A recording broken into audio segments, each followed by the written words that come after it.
Dear future doctors, welcome to the first part of the Imat exam paper discussion of the academic year 2021. This video is brought to you by sprintertest.com. You can find courses related to Imat exam preparation. If you have any plans of taking the Imat exam in the future, I would highly recommend Sprinter Test for your preparations. During our discussions, we will be discussing answers for all the 60 questions in each section starting from the first question. But I will not discuss all the 4 sections in a single video as earlier. Instead, I will start from the first question and move forward one by one. And more importantly, you can see I have given 4 icons. I have given these icons to represent all the 4 sections. We have like logical reasoning and critical thinking section, we have biology section, we have chemistry section, we have physics and mathematics section, and I will be placing these icons on the left hand side of the video and all the question numbers on the top of the video, right? And depending on the question, I will highlight the section as well as the question number, so you can forward the video, rewind the video for your comfort, and focus on the most important questions first. In this way, I hope you will be able to save a lot of time and work on the most important things first, and then later you can watch the full discussion session during your free time. And as earlier, I'm going to use the previous template. That means I'm going to narrate the question first, and I'm going to give you 5 seconds. In that 5 seconds, you can pause the video and work on the answer on your own, right? You can take 10 minutes, 20 minutes, even 1 hour, it's not a problem. And then when you resume the video, you can compare with the correct answer. If your answer and my answer are the same, you can skip the discussion part. Obviously, you are welcome to have a look, but if it is not the same, I highly recommend you to follow the discussion part of the question. Okay, everything is clear. So let's start with the first question of the paper. The first question: a young woman A, knowing that she was dying, requested that her mother B, who was awaiting a kidney transplant, should be allowed to receive her kidneys after her death. The request was not allowed, and A's kidneys were received by another patient C, who was higher up the waiting list than B because his medical needs for a transplant was more urgent. The committee overseeing transplant decisions argued that the system it used had to be administered solely in accordance with the rationale behind its waiting list. Their decision seemed to others unduly bureaucratic, especially as B will be left to care for A's young child. Which one of the following best illustrate the principle behind the committee's decision? A. Decision on transplants cannot be influenced by emotions. B. Decisions on transplants should focus on the medical need of the potential recipient. C. The donor's wishes should not be considered. D. Decisions on transplants should include social considerations. E. Donations between family members are not allowed. Your time starts now. You can pause the video.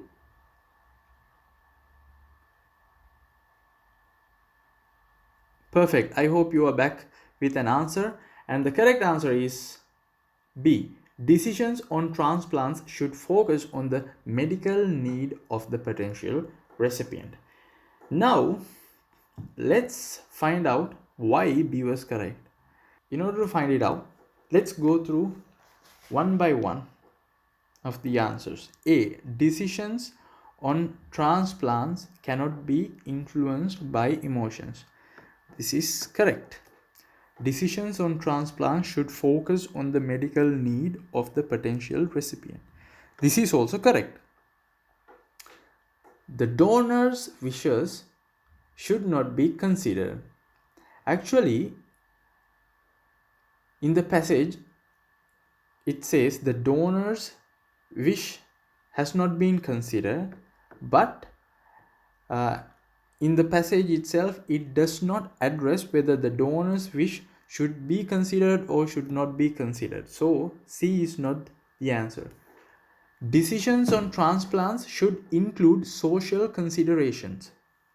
Actually, if they consider about the social consideration, of course, her mother would receive the transplant, but she did not. So that technically means the committee did not consider the social considerations. Therefore, D is also not the correct answer. Donations between family members are not allowed. It's not mentioned in the passage, so this is irrelevant. Among A and B,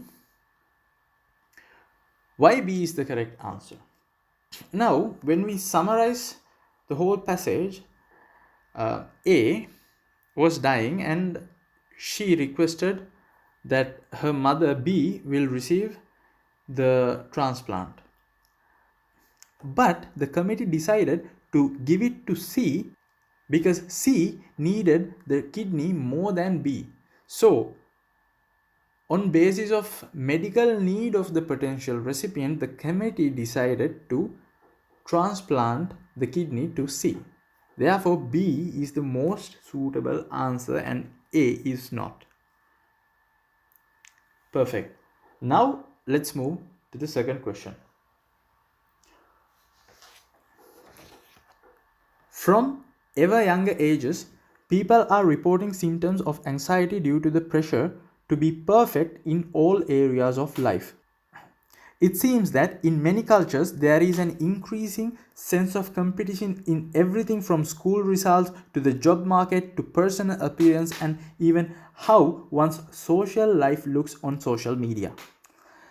As a result, many people experience problems associated with low self-confidence. But rather than reach for a pill or a self-help book to tackle their problems, more of these individuals should just go outside for a run or a walk. While it sounds simplistic, this recommendation is supported by the research finding that people who do a lot of outdoor activities tend to have high self-esteem. Which one of the following is the best statement of the flaw in the above argument? A. It ignores the fact that not everyone with low esteem has the desire to go for a run or a walk outside. B. It assumes that high levels of self-confidence or self-esteem are all that are needed for a person to enjoy good mental health. C. It ignores the possibility that people with higher self-esteem might be more inclined to take part in outdoor activities. D. It assumes that people who manage to appear perfect in the different parts of their lives will not suffer from problems with self-confidence. E. It ignores the likelihood that many people with varying levels of self-confidence would benefit from the advice of a mental health professional. Your time starts now.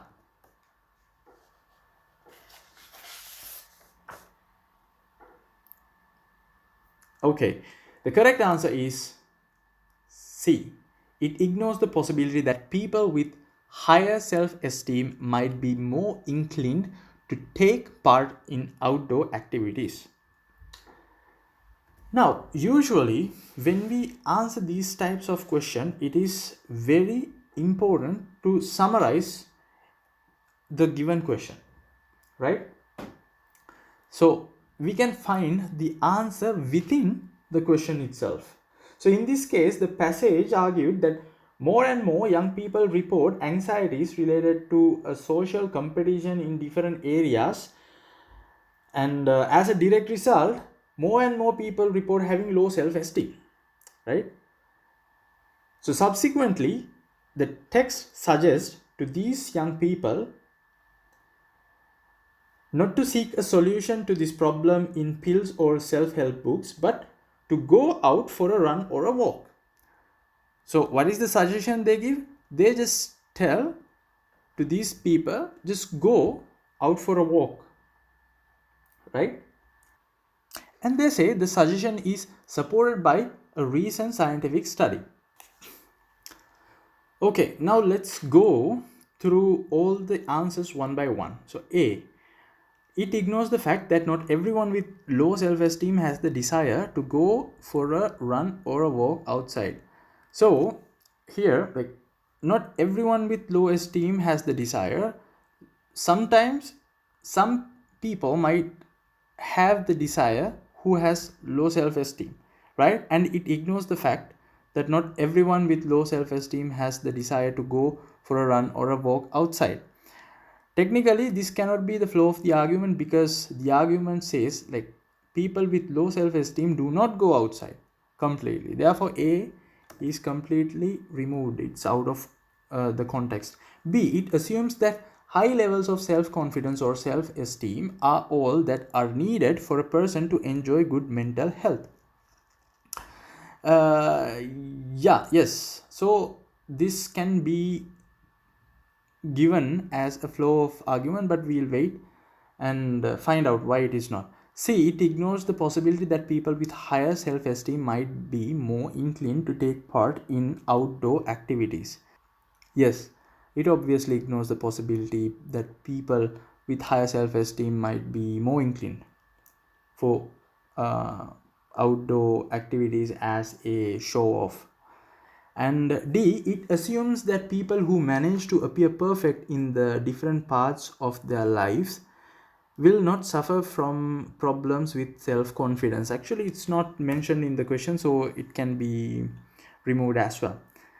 E, it ignores the likelihood that many people with varying levels of self-confidence would benefit from the advice of a mental health professional. Yeah, we'll keep this for a while. Now let's focus on B. It assumes that high levels of self-confidence or self-esteem are all that are needed for a person to enjoy good mental health. So technically, the argument says the people with high level of self-confidence tend to go outside and participate in the activities. The argument doesn't say people who have self-confidence, high self-esteem are all that are needed for a person to enjoy good mental health. So B is not the flow. We can remove that. Now among C and E, why E is not the correct answer? It ignores the likelihood that many people with varying levels of self-confidence would benefit from the advice of a mental health professional. No, it doesn't ignore actually. It doesn't ignore that people will benefit. It simply suggests, rather than reach out for a pill or a self-help book, it is better to go outside for a run or a walk, right? So E is also not the answer. C is the correct answer. Okay, let's move to the third question. For many years, children and young people have been protected from exploitation by the entertainment industry. In recent years, however, the number of young people suddenly thrust into the limelight has increased, and many of them feel that they must seize any opportunity to achieve recognition before this window passes them by. Dealing with fame, performing in front of large audiences, the rigors of rehearsal and the general stresses of what is a difficult occupation take maturity and can rob children of their childhood. Rejection, disappointment, and failure are felt more keenly by young people because they lack wider experience, and this can make for a very unhappy childhood. These factors would indicate that young performers need further protection by law. Which one of the following best expresses the main conclusion of the above argument? A.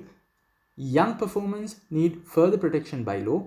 B. Young people can be suddenly thrust into the limelight. C. Young performers are robbed of their childhood by the demands of performing. D. Young people feel rejection, disappointment, and failure more because they lack wider experience. E. Young people have been protected from exploitation by entertainment industry for many years. Your time starts now.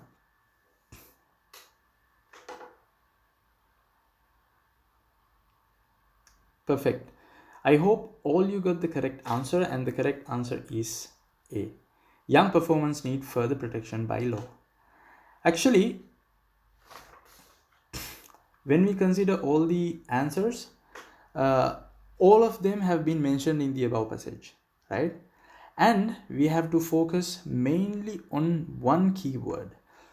The keyword is these factors. That means everything above, from here to here, everything are factors. So depending on the above factors, the conclusion is drawn, right? So the conclusion is young performers need further protection by law. So technically we can omit all the other answers. Perfect. Let's move to the fourth question. Our three local universities have agreed that they will offer a place to everyone from our school who applies to them. Because you attend a different school, you are not guaranteed an offer from these universities. Which one of the following most closely parallels the reasoning used in the above argument? A. In our country, everyone who becomes a teacher must have a university degree. Since you do not have a degree, you are not qualified to become a teacher. B. Everyone who becomes a student at our college has achieved a high score in their high school examinations.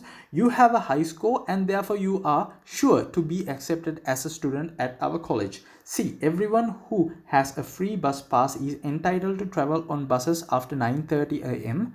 without payment. Since it is after 9:30 a.m. and you have a free bus pass, you do not have to pay for this bus journey. D. Everyone over the age of 60 is entitled to a bus pass, which gives them free travel on buses after 9:30 a.m. Since you are younger than 60, you are not entitled to free bus travel.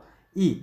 The only way to stand for election to parliament is to be nominated by voters in a geographical constituency. Since you have not been nominated, you cannot stand for election. Your time starts now.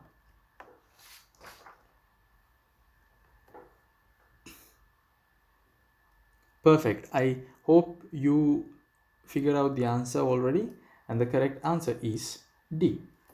Everyone over the age of 60 is entitled to a bus pass, which gives them free travel on buses after 9:30 a.m.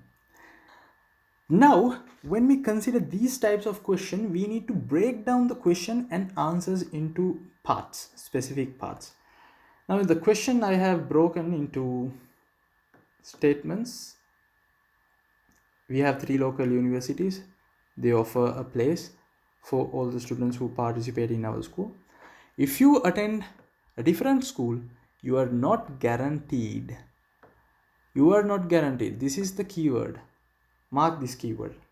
Okay, now let's go through the answers to find out the parallels. Now we have a country. If you want to become a teacher, you need to have a university degree. Yes. If you want a place in the three universities, you need to go to our school. Okay, it's the same. If you do not have a degree, you are not qualified. Okay, this looks little similar with the question, so we will keep it for a while. And B, everyone who becomes a student at our college has achieved high score, right? Now you have achieved a high score and it's sure that you will be accepted as a student of our college. Actually, now in this case, the student who enroll with our college achieves high score, right? It's the statement. But it does not say what happens if you attend a different school, right? It say about the results. If you achieve the high school if you achieve a high score, that's sure that you will be considered as a student from our college. So that technically doesn't go with the above question, so we can simply remove the answer B. And C, everyone who has a free bus pass is entitled for a free travel after 9:30 a.m. Now it is 9:30 a.m. After 9:30 a.m. and you have a free bus pass, therefore you do not have to pay. The argument is correct, right? The argument is correct.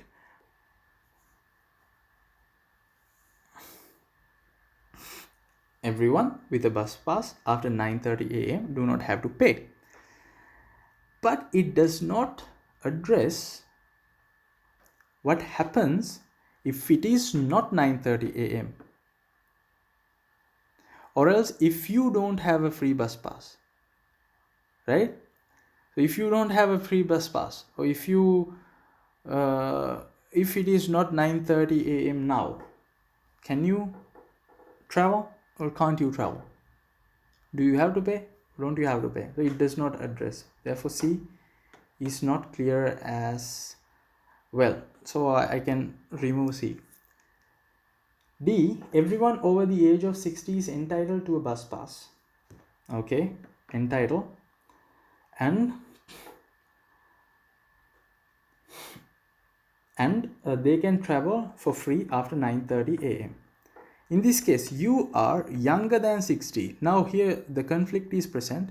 You are not entitled for a free travel.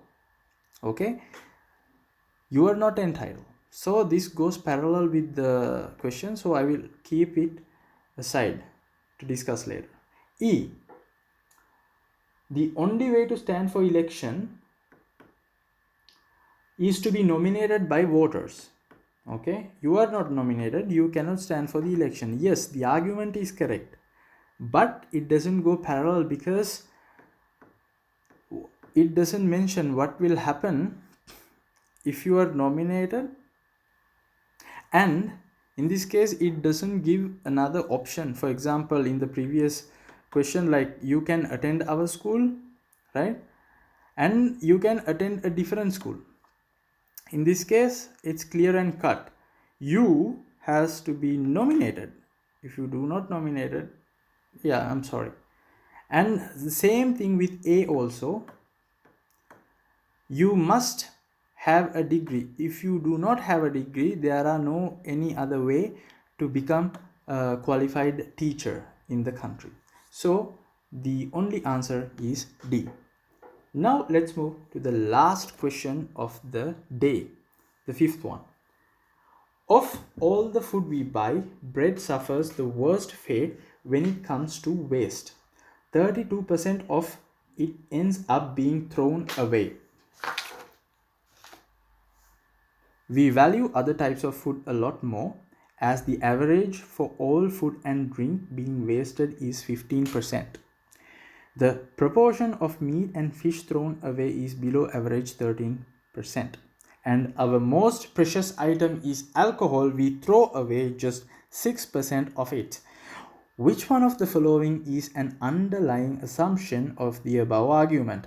A, bread is a low quality food. B, the main reason why we throw food away is that we do not value it much. C, we should be more moderate when it comes to buying bread. D, the more expensive a food or drink is, the less likely it is that it will be wasted. E, bread goes stale faster, so is more likely to be thrown away. Your time starts now.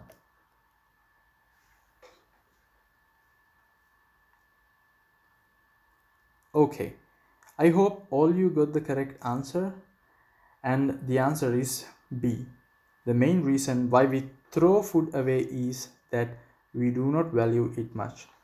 When we consider the answers and the question, in the question it's clearly stated 15% of food and drink being wasted, right? And we value different foods differently. For example, we value alcohol more than anything else because of the overvalue, we throw away just 6%, right? As we do not value bread much, we tend to throw away 32%.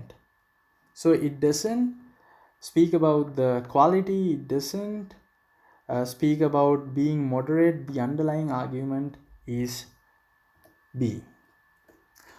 Perfect. Thank you so much. Thank you so much for your attention. Thank you so much for your participation. I am expecting to upload all the questions as soon as possible so you can go through all the discussion part and calculate your score before they release. Anyhow, I would like to mention chertrovi.com for their contribution in making these beautiful videos and making it possible to provide it for you for free. And I'm Antru Anthonisamy. I would like to invite all of you to visit our website sprintertest.com so you can find all the relevant information about Imat examination and all the relevant courses for the exam. So with the hope of meeting with all the other questions, I'm signing off for now. Have a nice study session ahead.